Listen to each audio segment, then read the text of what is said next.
the cool thing. So I've been working on this tiramisu business for really since last August. So now it's July. It's almost been a year. It's been about 10 months.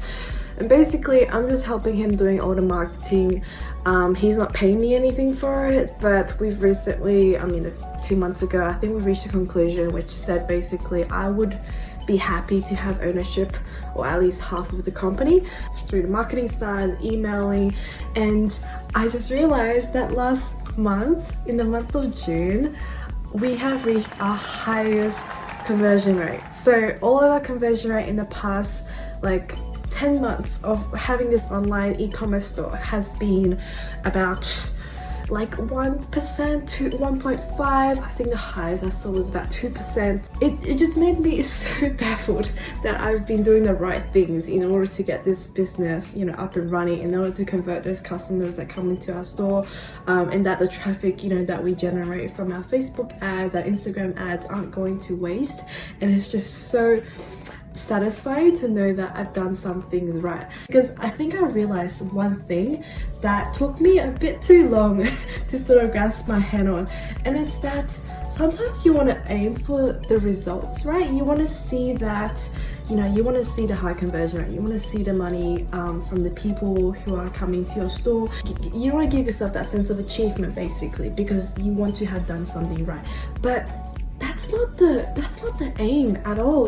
That's sort of what comes out of you solving the problems that you see right now. You should instead be thinking of what you're doing wrong right now that you could improve on, because that's what's preventing you from getting all the way there. It's like on a test, with a lot of things in life, I feel like too many people try to aim for the result, and I try to aim for the 100% goal. They want the good result from their test, for example. But if you're focusing on getting that good result so much, you're gonna do the wrong things to get there. Cheating on a test, or asking your friends for answers, yeah, it does give you the great score, but that's not how you really achieve success, because that success is so temporary, and there are no shortcuts to this, because you're going to have to perfect every way in order to get that 100% score. You're gonna have to understand everything that's on the test. So instead of thinking of, how can I get there? How can I get 100%? What is the shortcut? What's the easiest way out? What's the most efficient way in order to get there? I feel like people rush this process so much, and they give themselves that pressure to get there, and therefore they don't do the right things by themselves and in the right way. And that right way is what you have to figure out, because sometimes nobody can really tell you what's wrong. You have to look at what you're doing and then say, what's inefficient about what I'm doing right now? What is wrong? What's not working? And solve those problems. Take a little bit of each day to solve something that you don't know the solution to, because that's what's going to get you somewhere where nobody has been before. And that's what sort of generates that sense of achievement when you have done something right. Because when you're looking at the now instead of the future, you can do small steps right now to give yourself that confidence that something is going right. And instead of always putting yourself down, that you're not there yet, just be proud of what you've done, just little by little every single day, because all those struggles that you've been through will accumulate to something. And when you're trying to look at solving the solutions in the present, then things are gonna just line for you. Things are just going to appear so easy when you're actually there, because you're gonna be like, oh, what did I do? What the heck happened? When people get results out of the blue, and they're sort of shocked by it, because they're like, okay, how did I get here? It's because they didn't look for the results in the first place. They really actually just did whatever was right every single day, and they looked at, am I doing the best that I can today? Is there something wrong with people going onto my landing page and people's not actually finding out this information? A customer who was new to my site, when they were going on my website, there's this information that I'm not clear about. What can I do in order to make it easier for them to read it? And when you do those things, like everything's just going to align for you, and it's amazing because I think it's such a simple formula and people think it's way harder than it really is. And maybe it's imposter syndrome, maybe it's because you give yourself that pressure, you think that you're not good enough if you're not all the way there. But people who get there didn't strive to get there, they just strive to do what's right today, and what's right in their situation every day.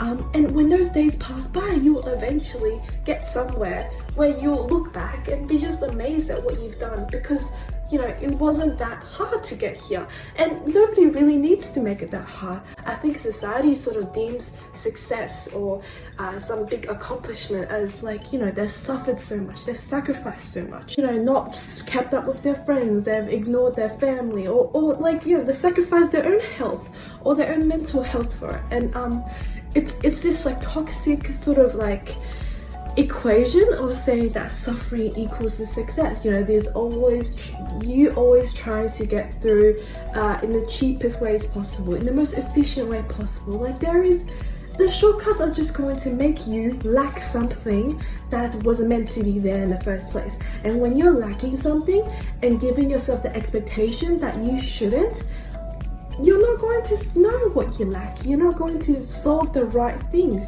You're going to want to cheat. You're going to want to buy followers. You're going to want to, get there in the most awkward, weird way possible, because you just want the result. You're not trying to solve your problems. You're not trying to solve what's really inside and what's making you not there. In order to take every single step to get where you want to be, then just take every single step. Don't try to build a bridge. Don't try to fly there, because you're going to notice that you don't have the correct equation. You don't have the correct things that make you securely hold your place when you're there. And I don't know if that concept is just so foreign to me like before, or if it's just a very common sort of misconception in society. But yeah, I just wanted to put that out there, and I'm really happy just from this little win. It's not much. I think the sales that we've made last month wasn't even as much as what we made last year, but because last year we were just starting out as a new company, and we did this crazy thing called free delivery, and that's one of my weird ways of trying to tell everybody that, like, trying to cheat the system, because I was thinking, if the biggest pain point of people really buying food from online stores was because they didn't want to drive all the way there, then we will deliver it to them. But then we burnt out. I burnt out the partner that I'm collaborating with. He was driving everywhere. He even got a parking fine. He ran a red light, and it's just ridiculous, because I think we all try to get there so fast, but we forget about the actual journey, and that's what's most important. Don't forget that being fair, being right, doing the small things that are hard is going to get you somewhere, even if it doesn't look like it. I believe in you. I hope you believe in yourself. It's all gonna be alright. Thank you.